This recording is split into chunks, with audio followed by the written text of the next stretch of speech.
aktiviti bantulah, okey. Cuma nak bagi tahu tuan-tuan dan puan, apa yang tuan-tuan dan puan dah buat ni sebenarnya adalah sebahagiannya telah selesai untuk dibuat dan dideploykan di environment. Yang mana saya boleh tambah baik daripada apa yang anda telah belajar sebelum ni dalam AppSheet. Anda jadikan dia sebagai apps untuk anda sebagai investigator, betul? Dan kalau anda nak leverage this kind of form also to be used as the format of handphone format, you can straight away using the AppSheet. So the way to do it is actually you need to fine tune here and there lah. Okay. Contoh seperti mana yang saya telah tunjukkan sekarang, digital form ni tadi, saya telah tekan butang extension dan saya tekan butang AppSheet dan dia akan generate apps. Semua orang tahu. Semua you all pun dah belajar pasal benda ni. Cuma kita nak fine tune dia supaya dia boleh digunakan tanpa perlu kita share yang 10 orang punya limitasi. Ingat lagi yang 10 orang tu?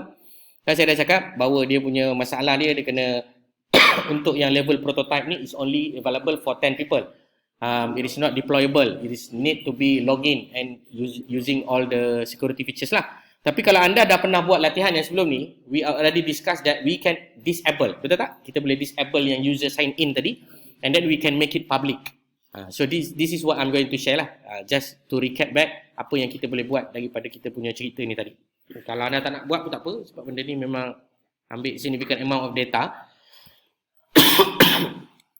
Okey, nampaknya dia pun tak mengizinkan saya. Okay, in a superficial explanation, basically anda akan ubah pada security features. Okay, this is the example. Welcome to AppSheet. Okay, I think this is the example of our form just now. Okay, ni form kita dah siap lah.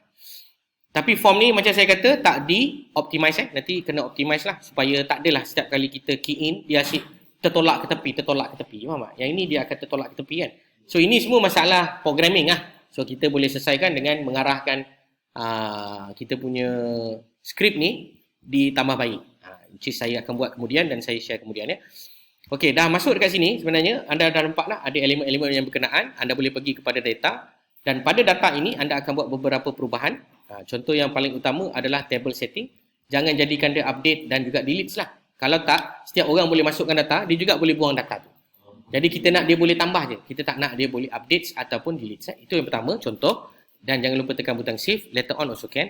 Next one is actually your security. You disable the user sign in. You make the data is public. And I'm authorized to set up as a insecure app. And then save it accordingly. Selepas anda save, what will happen is actually you are enable yourself to copy and paste the link with regard to the use of these apps. Contoh, copy link. Kat sini dia ada tulis install link kan. Anda boleh copy this install link. So this installation link is shareable. Example, I'm going to put it inside another web view. Ini contoh yang saya tak log in ke dalam AppSheet account yang berkenaan. Tapi I got the idea to go to the AppSheet and then I got the idea also to fill up the form and also respond accordingly. So this is a very genius method lah to collect the data. Okay, contoh anda ada berlaku wabak dan sebagainya, anda boleh pergi dan anda boleh tekan butang add ataupun student boleh tekan butang add dan masukkanlah maklumat yang sewajarnya. Cuma maklumat ni memang tak cantik lah. Sebab apa tak cantik? Sebab you tak kawal dia. Betul tak? You ingat lagi kan kita ada enum list, kita ada score yang student patut klik, makan tak makan dan sebagainya tu. So tuan-tuan puan boleh cantikkan lah dalam perkara berkenaan dan last sekali bila dia tekan next ataupun dia tekan butang submit, dia akan masuk ke dalam kita punya database juga. Jelas ya? Okay, ini simple je nak tunjukkan kepada tuan-tuan puan. Ya. Ya, kita pergi, okey, saya ulang balik. Cara dia adalah pada gambar kepala orang ni, kita akan tekan, biasanya kita tekan ke atas ni kan. Atas ni adalah untuk kita share kalau kita nak dia jadi editor ataupun user. Tapi yang bawah ni kita tekan butang copy link share for install link. Install link yang bawah ni. Kenapa? Sebab yang ini membolehkan dia run the apps using the phone. So dia automatically, dia tak perlu sign in. Mana dia tak perlu sign in. Dia masukkan je maklumat. Cuma dia less secure lah. Less secure dan less apa?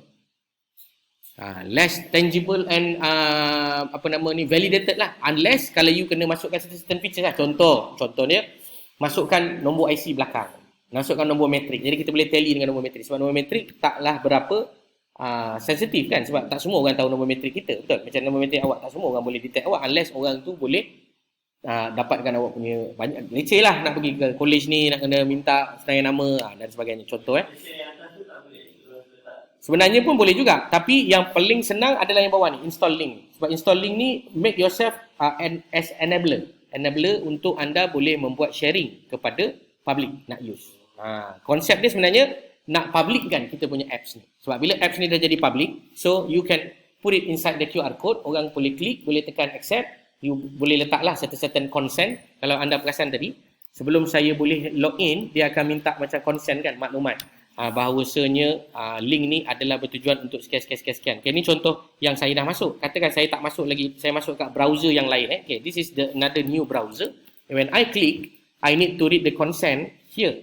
So kalau you kata whether this one is consentable or not, for me it's still consentable and still secure due to the fact that we are collecting the data. Cuma dia tak boleh kita tanya soalan-soalan yang berkonsepkan sensitive information lah. Contohnya nama, nombor telefon tak boleh lah. Sebab dia tak sesuai. Sebab dia public kan. So kat sini contoh. The app creator may receive the data to use this app. Ni semua anda boleh edit. Ni semua anda boleh edit ayatnya. Ini adalah satu borang penyiasatan yang dilakukan selama 1 jam ke 2 jam sahaja bagi period ini. Sila berikan kerjasama dan sebagainya. Dia akan accept dan dia akan isi maklumat. Okey, jelas So untuk rapid investigation, saya rasa tak akan ada isu lagi dah dekat PKD bagi mereka yang dah belajar dan memanfaatkan ilmu inilah. Siapa yang tak tahu apa yang kita cerita ni, boleh datang mendaftar jadi kursus adat ya. Okey, itu saja.